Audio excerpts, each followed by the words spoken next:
Corona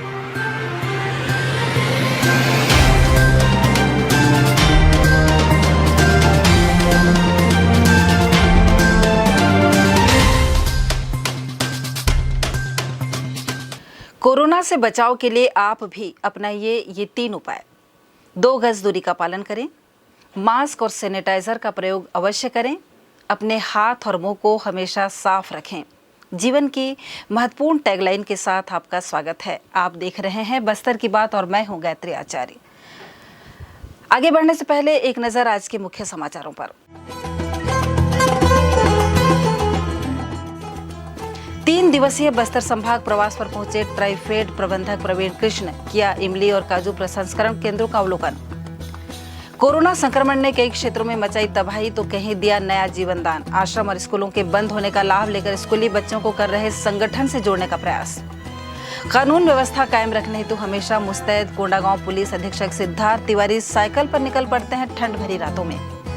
Bhajpa Bastar जिला प्रभारी लोकेश कावड़िया पहुंचे जगदलपुर। धान खरीदे के मुद्दे को लेकर प्रदेश सरकार पर साधा निशाना। और नगर में श्री सकल जैन समाज द्वारा स्थानीय लालबाग मैदान में आयोजित की जा रही क्रिकेट प्रतियोगिता। अब खबरें विस्तार से। 3 दिवसीय बस्तर संभाग के प्रवास पर पहुंचे ट्राइफेड के प्रबंध निदेशक प्रवीण कृष्ण ने गुरुवार को जिले के बकावंड विकासखंड के ग्राम किंजोली में इमली प्रसंस्करण केंद्र और बकावंड में काजू प्रसंस्करण केंद्र का अवलोकन किया। उन्होंने इन दोनों स्थानों में इमली और काजू के प्रसंस्करण के कार्यों की भूरी प्रशंसा की। उन्होंने किंजोली के इमली और विकासखंड मुख्यालय बकावंड स्थित ग्राम राजनगर के काजू के प्रसंस्करण के कार्यों को बढ़ावा देने और इस कार्य में लगे लोगों को उनके मेहनत का उचित दाम दिलाने हेतु सभी जरूरी सुविधाएं उपलब्ध कराने की बात कही। प्रवीण कृष्ण ने कहा कि इस कार्य में संसाधनों की कमी बिल्कुल भी नहीं होने दी जाएगी। उन्होंने कहा कि इन दोनों प्रसंस्करण केंद्रों को औद्योगिक क्षेत्र के तर्ज पर विकसित किया जाएगा। ट्राइफेड के प्रबंध निदेशक प्रवीण कृष्ण ने बस्तर जिला प्रशासन के द्वारा स्थानीय महिला स्व सहायता समूह के माध्यम से काजू प्रसंस्करण का कार्य प्रारंभ करने पर अपनी प्रसन्नता व्यक्त की। उन्होंने कहा कि बस्तर में प्रचुर मात्रा में उपलब्ध इमली और काजू का यही प्रसंस्करण करने पर निश्चित तौर पर यहाँ के लोगों की आय में बढ़ोतरी होगी। इस दौरान उन्होंने इमली प्रसंस्करण कार्य में लगे महिलाओं और मौके पर उपस्थित ग्रामीणों से बातचीत की। उन्होंने इमली के महत्व के संबंध में जानकारी दी और इस कार्य में लगे महिलाओं को इमली के छोटे छोटे पैकेट बनाने, इमली चस्का और इमली चटनी बनाकर विक्रय किए जाने के लिए प्रोत्साहित किया, जिससे इसकी आसानी से बिक्री होने के साथ साथ उसका उचित मूल्य पर उन्हें दाम भी मिल सके। प्रवीण कृष्ण ग्राम किंजोली के ग्रामीण ईशुराम के घर पर पहुंचे और इमली तोड़ाई के कार्य का निरीक्षण भी किया। ट्राइफेड के प्रबंध निदेशक बकावंड स्थित ग्राम राजनगर के काजू प्रसंस्करण केंद्र पर पहुंचकर प्रसंस्करण के कार्यों का सूक्ष्मता से निरीक्षण किया। उन्होंने काजू प्रसंस्करण machine, dryer machine, grading machine, cooling room आदि का अवलोकन किया। श्री प्रवीण कृष्ण ने इन कार्य में लगे स्व सहायता समूह की महिलाओं से बातचीत भी की। उन्होंने काजू प्रसंस्करण केंद्र में सभी सुविधाएं उपलब्ध कराने और इसे औद्योगिक क्षेत्र में विकसित करने हेतु प्लान बनाने की भी जानकारी दी। बस्तर की बात, जगदलपुर। बस्तर में कमजोर पड़ रहे नक्सल संगठन को कोरोना ने एक और जीवनदान देने का काम किया है। कोरोना संक्रमण की वजह से बस्तर समेत पूरे देश में स्कूल आश्रम बंद हैं और बस्तर के अंदरूनी क्षेत्रों के बच्चों को नक्सल संगठन से दूर रखने सरकार ने आवासीय आश्रम बनाए थे, जो बंद होने से अब नक्सली उन बच्चों को अपने संगठन में जोड़ने का प्रयास कर रहे हैं। बस्तर के अंदरूनी इलाकों में रहने वाले बच्चों को नक्सली अपने संगठन में जोड़ न पाए, इसलिए सरकार बस्तर के अंदरूनी इलाकों में आवासीय आश्रम सह स्कूल संचालित करती आ रही है।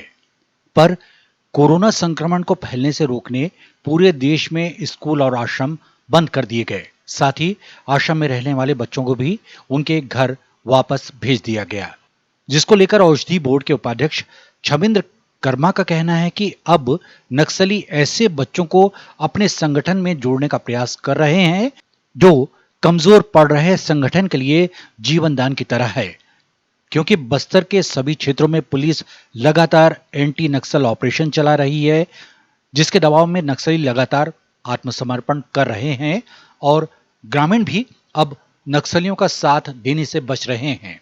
ऐसे में नक्सल संगठन कमजोर पड़ता जा रहा है और नक्सलियों की संख्या भी बस्तर में कम हो रही है, जिसको देखते हुए नक्सली अब स्कूल और आश्रम के बच्चों को संगठन में जोड़ने की कोशिश में जुट गए हैं ताकि संगठन को मजबूत कर सकें और घटती संख्या को बढ़ाकर दोबारा अपने संगठन का विस्तार कर सके।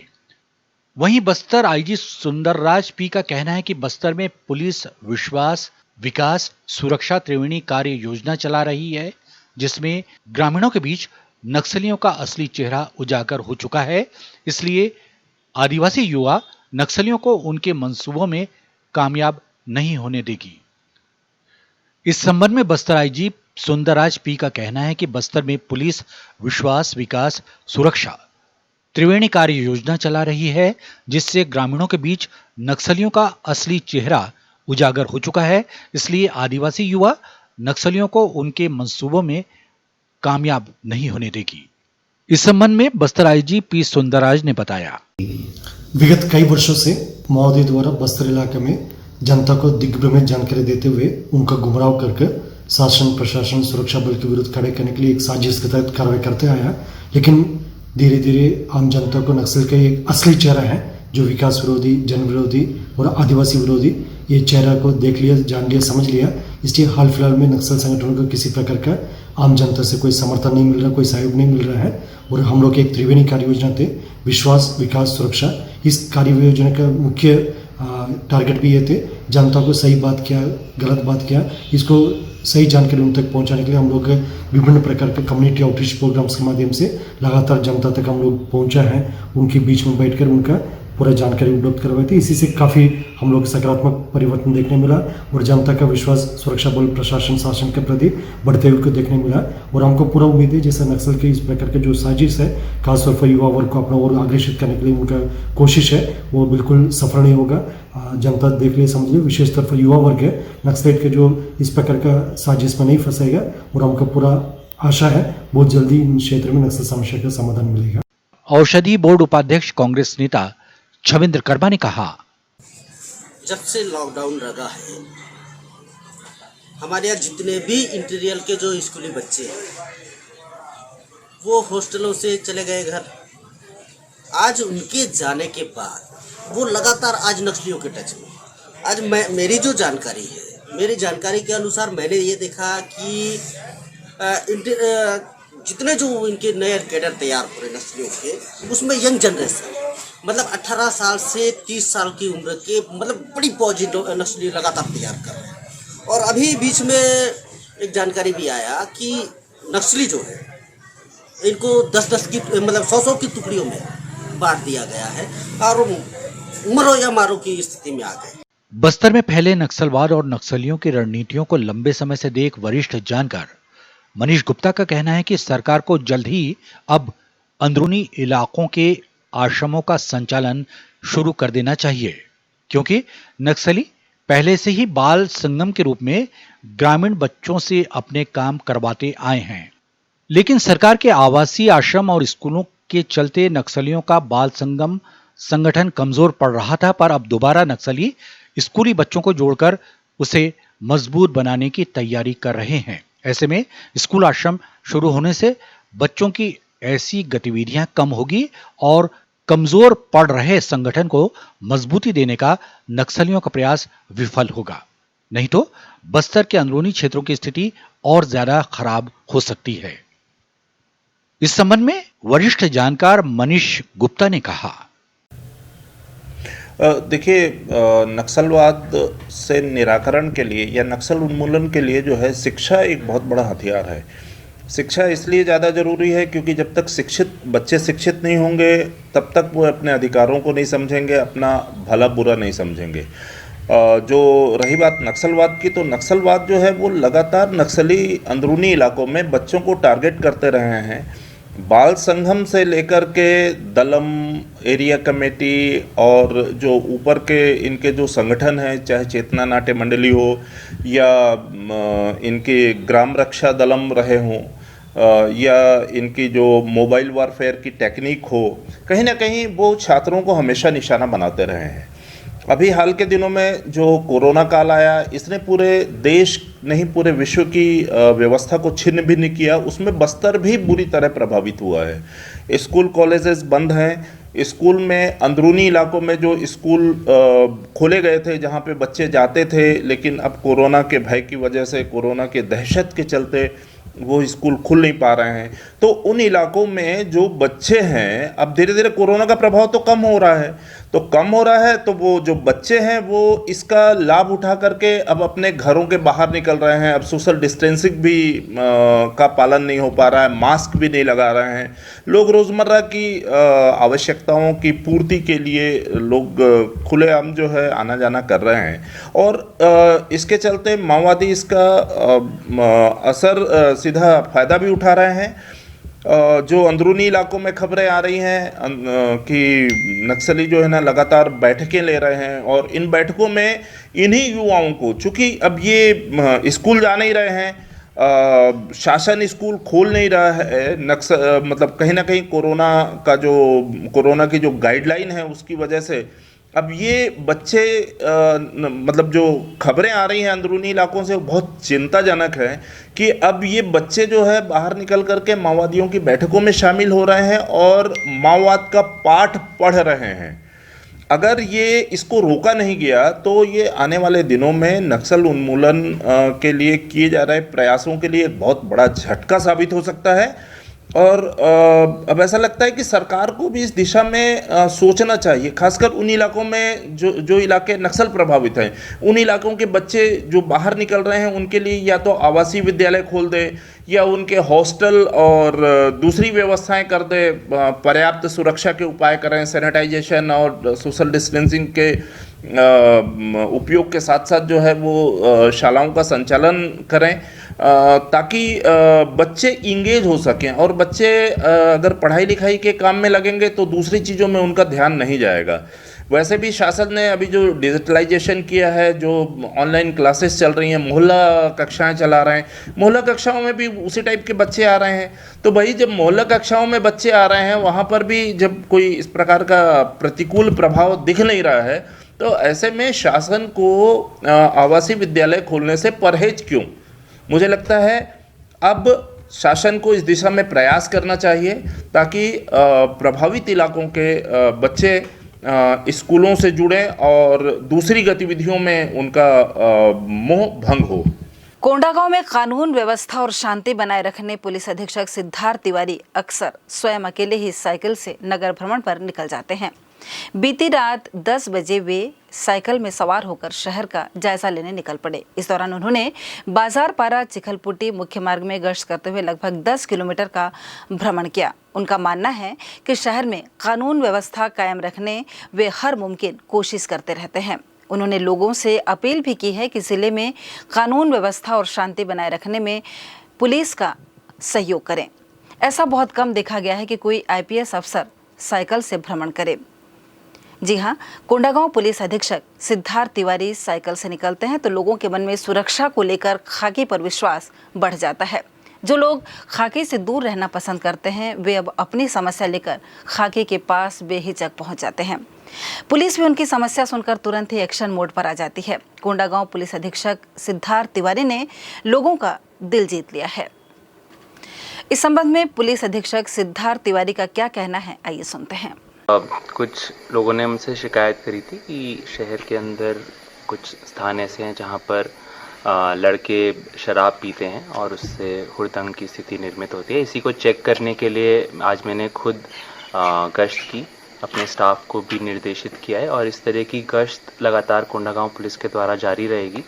साइकिल गश्त करने से एक फ़ायदा होता है, अगर आप गाड़ी से जाते हैं तो आप काफ़ी तेज़ स्पीड से पार हो जाते हैं, बट साइकिल से आप एकदम साइलेंटली मूव कर पाते हैं, तो उससे हम देख पाते हैं। आज हमने स्टेडियम को चेक किया, फिर हमने बाज़ार पारा को चेक किया, उसके बाद एक जो ढाबा है चिखलपुटी में उसको भी चेक किया गया।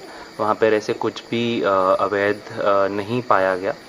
मैं कोंडागांव की जनता से पुनः अपील करूँगा कि वो इसी तरह नियम कायदों का पालन करें और कोंडागांव पुलिस का सहयोग दें। भाजपा बस्तर जिला प्रभारी लोकेश कावड़िया अपने प्रवास पर आज शुक्रवार को जगदल पहुंचे। उन्होंने कार्यकर्ताओं की बैठक ली साथ ही धान खरीदी के मुद्दे को लेकर पत्रकारों से चर्चा करते हुए सरकार पर जमकर निशाना साधा। बस्तर समेत पूरे प्रदेश में धान खरीदी का मुद्दा गरमाया हुआ है और इसको लेकर भाजपा लगातार प्रदेश सरकार को घेरने की तैयारी कर रही है और एक बार फिर 13 जनवरी को विधानसभा स्तर पर भाजपा कार्यकर्ता सरकार के खिलाफ प्रदर्शन करेगी। साथ ही 22 जनवरी को एक बार फिर मंडल स्तर पर प्रदर्शन करेगी।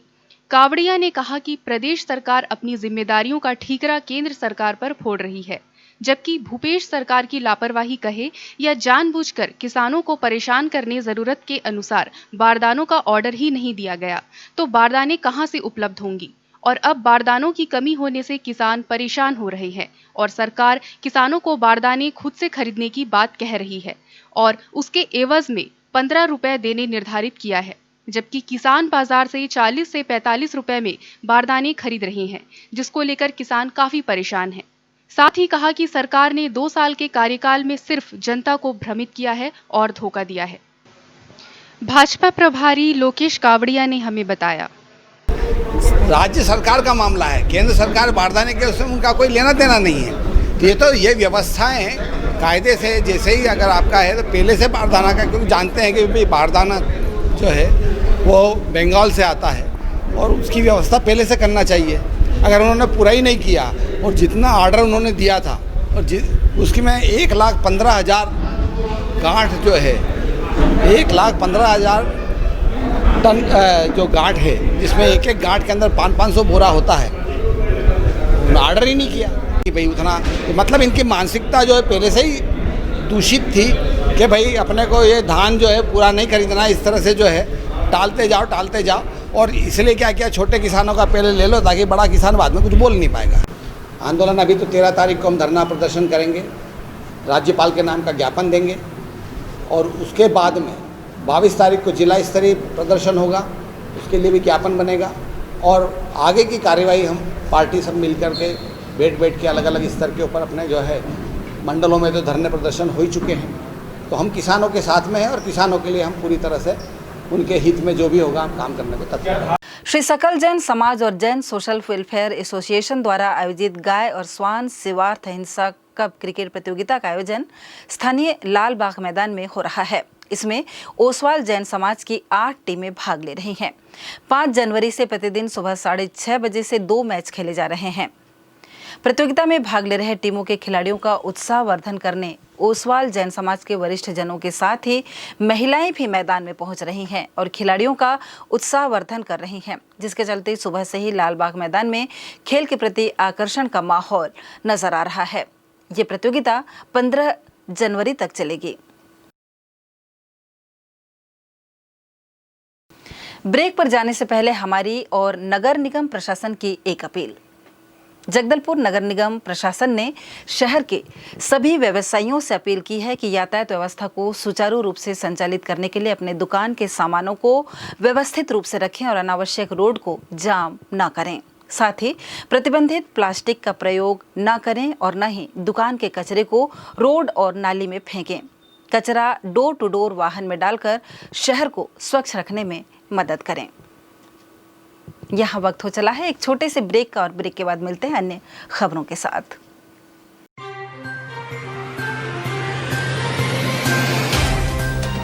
सफर जगतुगुड़ा से जगदलपुर का नित नई करवट लेता शहर हमारा, चौक चौराहों से होता हुआ विकास की गाथाएं गढ़ता बस्तर हमारा। कई रंगों से सराबोर कितनी ही कहानियों को समेटे, कहीं विकास के सोपान तो कहीं सरकारी दावे और उनका सच।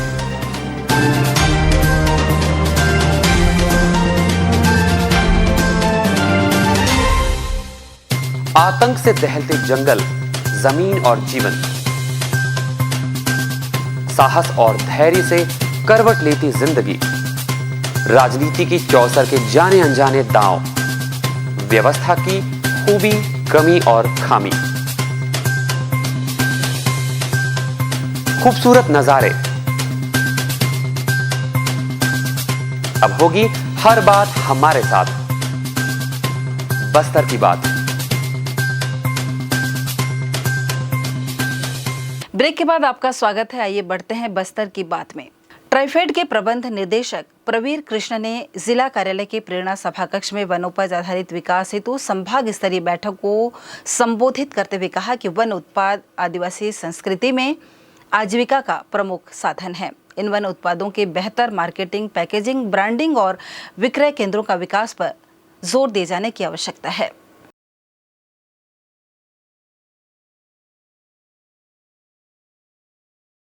शहर में बिछी पाइपलाइन में रिसाव की घटना निरंतर बढ़ती जा रही है और इसके चलते सड़क को खोदा जा रहा है। इसी तरह की घटना सर्किट हाउस रोड पर एक मेडिकल स्टोर के पास की है, जहां पर पानी सप्लाई की पाइप में दरारें आ गई हैं, जिसके चलते काफ़ी मात्रा में पानी का रिसाव हो रहा है। इसे सुधारने के लिए विगत 4-5 दिनों से सड़क को खोदा गया है, लेकिन अभी तक सुधारा नहीं जा सका है, जिसके चलते आसपास के कुछ मकानों के नलों में पानी नहीं आने की समस्या का सामना लोग कर रहे हैं। स्थानीय निवासी ने बताया कि विगत 4 दिनों से उनके घर के नल में पानी नहीं आने से हाथ मुंह धोने के लिए भी पानी नहीं मिल पा रहा है। शहर में इन दिनों मशरूम की कई दुकानें खुल चुकी हैं। जिन लोगों के पास कोई काम नहीं था, उनके लिए मशरूम एक आय का साधन बन चुका है। लॉकडाउन होने के बाद कई लोग के पास काम नहीं था, लोगों ने मशरूम बेचना शुरू कर दिया। रायपुर से प्रतिदिन 25 से 30 पेटी जगदलपुर पहुंचती है मशरूम। एक पेटी में 50 पैकेट मशरूम होता है, जिसकी कीमत 1800 रुपये है।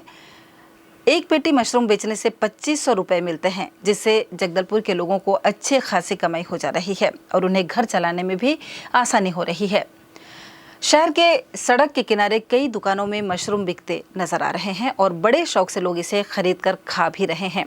प्रतिदिन ताज़ा मशरूम मिलने से लोग इसके दीवाने हो चले हैं। मशरूम ने लोगों को व्यापार भी दिया है। मशरूम की कई दुकानें शहर में देखने को मिल रही है। व्यापारियों का कहना है कि मशरूम का व्यापार मिलने से उन्हें काम तो मिला ही है, साथ ही घर की आर्थिक स्थिति भी सुधर रही है।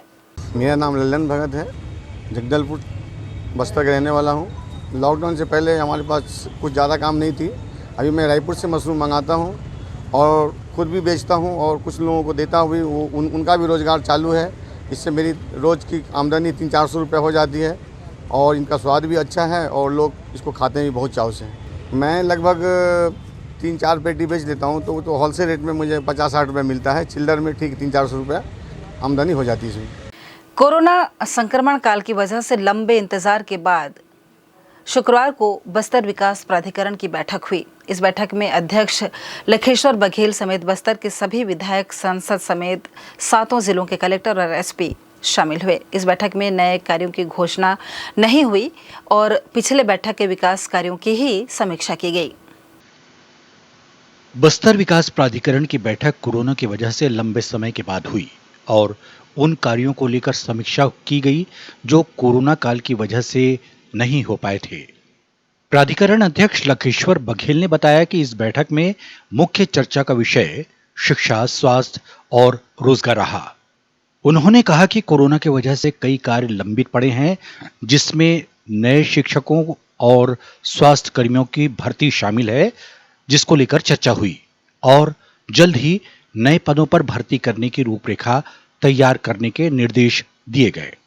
साथ ही कनिष्ठ चयन बोर्ड को लेकर भी पत्र तैयार कर शासन स्तर पर भेजे जाने की कार्यवाही किए जाने के निर्देश दिए गए। ये योजनाएं बस्तर के अंतिम व्यक्ति तक पहुंचे, इस बात को ध्यान देने पर चर्चा हुई। बस्तर विकास प्राधिकरण की ये 5वीं बैठक है, पर प्राधिकरण के द्वारा इन 18 महीनों में कोई ऐसा काम नहीं किया गया है जो धरातल पर दिखाई दे। हालांकि कोरोना काल ने कुछ समय जरूर परेशान किया। प्राधिकरण में बजट की भी कमी है। ऐसे में इन दोनों वजह से बस्तर विकास प्राधिकरण के काम धरातल पर नहीं दिख पा रहे हैं। कोरोना के कारण से हम लोग पहली बार बैठक हुई। अभी वर्तमान में कई पर शिक्षा, स्वास्थ्य को लेकर बहुत से काम जो हो नहीं पा रहे हैं, उसके संबंध में सभी अधिकारियों से चर्चा करके उसको निराकरण करने का प्रयास करने की बात माननीय सदस्य लोग मेरे द्वारा भी सभी अधिकारी को निर्देश दिया गया है। का बड़ा डिसीजन को हम लोग निराकरण नहीं कर पा रहे हैं तो बड़ा डिसीजन नहीं ले पा रहे हैं और बाकी भी स्वास्थ्य शिक्षा के संबंध में चिंता जाहिर माननीय सदस्य लोग क्या है उस पर चर्चा चल रही है। शिक्षा के क्षेत्र में कोरोना के कारण में कई नियुक्तियाँ पेंडिंग है युक्तिकरण करना है ना। पट्टा के संबंधित बात है, तो स्वास्थ्य के क्षेत्र में कई जगह में एक्सरे मशीन है लेकिन ऑपरेटर नहीं है, तो ऐसी बात मैंने उस पर निर्णय हुआ है और नियमन से आदि से उसको पूर्ति करने के लिए निर्देश कलेक्टरों को जारी किए। कोरोना कारण से मेरे थोड़ा विलम्ब हुई है, तभी अभी 10-20 करोड़ रुपया अपने राशि प्राप्त हुई है। और बजट की बात नहीं है, संस्था बजट ही खर्चा करना ऐसा संस्था नहीं है कि हमारे प्लान करके सरकार को देना है, उस प्लान के आधार पर उधर बजट आती है। 20 पॉइंट पे कुछ एजेंडे तय किए हैं, उस एजेंडे पे चर्चा चल रही है, लेकिन इस समय स्वास्थ्य विभाग पे अच्छे गंभीर चर्चाएं हुई, एजुकेशन पे भी हुई और उसके बाद पेयजल पे भी हुई, और जो स्टाफ डैम्स हैं जहां विभाग ने बनाया है और वहाँ पे शटर ख़राब हो गए, मरम्मत की आवश्यकता है, पानी बचाना है, उस पे भी चर्चा हुई। और पुराने दार्शनिक स्थल है, धरोहर है, उनको कैसे बचाना है, उन पे कैसे मतलब उनको संरक्षित कर सके, उनके लिए हम रोज़गार कैसे बढ़ा सके, ऐसे बहुत से मुद्दों पे चर्चा हुई। निश्चित रूप से लंबी समय के बाद ये बैठक हुई और सकारात्मक बैठक हुई, अच्छा चर्चा हुई है। आने वाला समय में इसको बेहतर हम लोग इस पे उसको निर्णायक मोड़ पे हम लाएंगे। भारतीय जनता पार्टी बस्तर जिला के संगठन प्रभारी लोकेश कावड़िया शुक्रवार की दोपहर भाजपा कार्यालय पहुंचे और बस्तर जिला कार्यकारिणी की परिचयात्मक बैठक में शामिल हुए। बैठक का आरंभ भारत माता और डॉक्टर श्यामा प्रसाद मुखर्जी तथा पंडित दीनदयाल उपाध्याय के छाया चित्र के समक्ष दीप प्रज्वलित करने के बाद राष्ट्रगीत वंदे मातरम गायन के साथ हुआ। संगठन प्रभारी श्री कावड़िया ने उपस्थित पदाधिकारियों और कार्यकर्ताओं को संबोधित करते हुए कहा कि राज्य की कांग्रेस सरकार के किसान विरोधी नीतियों को जन जन तक पहुंचाना है और किसान हित को लेकर आयोजित धरना प्रदर्शन को पूरी तरह सफल बनाना है। बैठक में विशेष रूप से उपस्थित प्रदेश महामंत्री किरण देव ने कहा कि प्रदेश की कांग्रेस सरकार धान खरीदी में किसानों को हो रही परेशानियों का दोष केंद्र सरकार पर डाल रही है और अपनी नाकामी को छुपा रही है। इसे किसानों के बीच उजागर करना है। स्वागत उद्बोधन जिला अध्यक्ष रूप सिंह मंडावी ने पेश किया। बैठक का संचालन जिला महामंत्री रामाश्रय सिंह ने किया। बैठक में काफी संख्या में जिला कार्यकारिणी और विभिन्न मंडलों के पदाधिकारी उपस्थित थे। चलते चलते एक नजर फिर से डालते हैं आज की हेडलाइंस पर।